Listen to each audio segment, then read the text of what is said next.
महाराष्ट्र ग्राम पंचायत चुनाव का रिजल्ट आ रहा है और भाजपा सबसे बड़ी पार्टी बनकर उभर रही है। अगर कहें महाराष्ट्र ग्राम पंचायत चुनाव का नतीजा भगवा में हो गया है तो ये भी गलत नहीं होगा। जी हाँ, पहले नंबर पर भाजपा है और दूसरे नंबर पर उद्धव को तगड़ा झटका देते हुए शिंदे गुट है।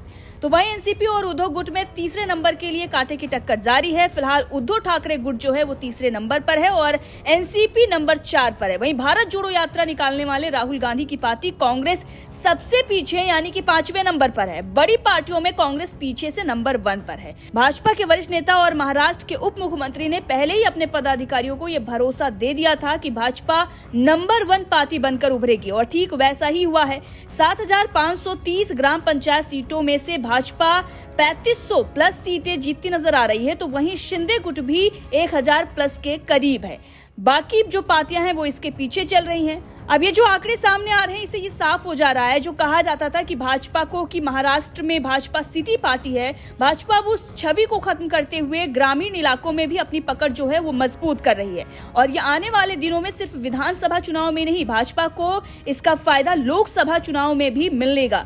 जिस तरीके से देवेंद्र फडणवीस और जो बीजेपी के प्रदेश अध्यक्ष हैं जिस तरीके का वो काम कर रहे थे, अब उसको देखते हुए उनके नेता जो हैं वो दोनों को शुक्रिया कह रहे हैं, क्योंकि लगातार जो काम देवेंद्र फडणवीस की तरफ से किया गया, केंद्रीय मंत्री जो है नितिन गडकरी वो जो काम कर रहे हैं विदर्भ में, अब उसका ये सारा जो फायदा है वो बीजेपी को मिल रहा है। आने वाले दिनों में अगर जो चुनाव की विधानसभा चुनाव की बात करें तो ये जो आंकड़े हैं वो दिखाते हैं कि बीजेपी नंबर 1 पार्टी बनकर निकलेगी और शिंदे उसके साथ मिलकर सरकार बनाएंगे। वहीं पर दूसरे नंबर पर अगर हम बात करें तो तीनों जो पार्टियां हैं वो दूसरे नंबर पर चल रही हैं मिलकर, यानी कि एक तरफ शिंदे और बीजेपी दोनों मिलकर आगे चल रही हैं और उसके बाद दूसरे नंबर पर 3 पार्टियां हैं, यानी कि कांग्रेस, एनसीपी और जो उद्धव ठाकरे का गुट है वो मिलकर दूसरे नंबर पर चल रहा है। यानी अगर महाराष्ट्र में अब आंकड़ों की बात करें, जो पहले आंकड़े थे जो विधानसभा चुनाव में आए या फिर पिछले चुनाव में आए, उससे बीजेपी बढ़त बनाए हुए है और अब वो सरकार शिंदे के साथ जिस तरीके से अभी वो चला रही है वो आगे बढ़ सकती है। और यहां तक ये भी कहा जा रहा है कि बीजेपी अकेले दम पर विधानसभा चुनाव के बाद सरकार बना सकती है।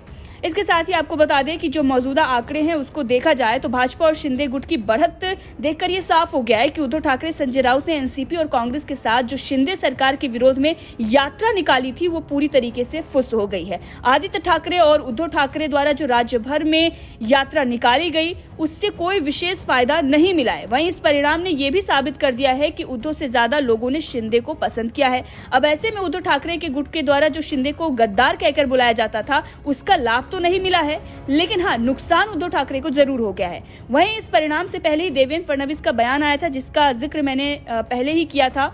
महाराष्ट्र के उप मुख्यमंत्री देवेंद्र फडणवीस ने नागपुर में भाजपा पदाधिकारियों की एक मीटिंग की थी और इस मीटिंग में उन्होंने विश्वास दिलाया था कि इस चुनाव में बीजेपी की ही सबसे बड़ी जीत होगी, बीजेपी नंबर 1 पार्टी बनकर उभरेगी और उनका दावा जो है अब वो सही साबित हो रहा है। इसके साथ ही सबकी नजरें जो हैं वो विदर्भ पर हैं। दरअसल देवेंद्र फडणवीस के गढ़ विदर्भ क्षेत्र में 2276 ग्राम पंचायतों पर चुनाव हुए हैं। बीजेपी प्रदेश अध्यक्ष चंद्रशेखर बावनकुले भी विदर्भ से आते हैं और केंद्रीय मंत्री नितिन गडकरी की अगर हम बात करें वो भी विदर्भ से ही आते हैं। आरएसएस का हेडक्वार्टर भी विदर्भ में है, इसीलिए सबकी निगाहें विदर्भ पर टिकी हुई हैं और इसको लेकर कल ही भाजपा अध्यक्ष चंद्रशेखर बावनकुले ने भी बयान दिया था। उन्होंने कहा था कि 2024 के विधानसभा चुनाव में अकेले विदर्भ से बीजेपी के 50 विधायक चुनाव जीत कर आएंगे। बहरहाल जिस तरीके से बीजेपी की जीत हुई है, बीजेपी बढ़त बनाए हुए है, इसको देखकर ये साफ हो गया है कि उद्धव ठाकरे की जो यात्रा निकाली गई अभी कुछ दिन पहले वो पूरी तरीके से फुस हो गई है।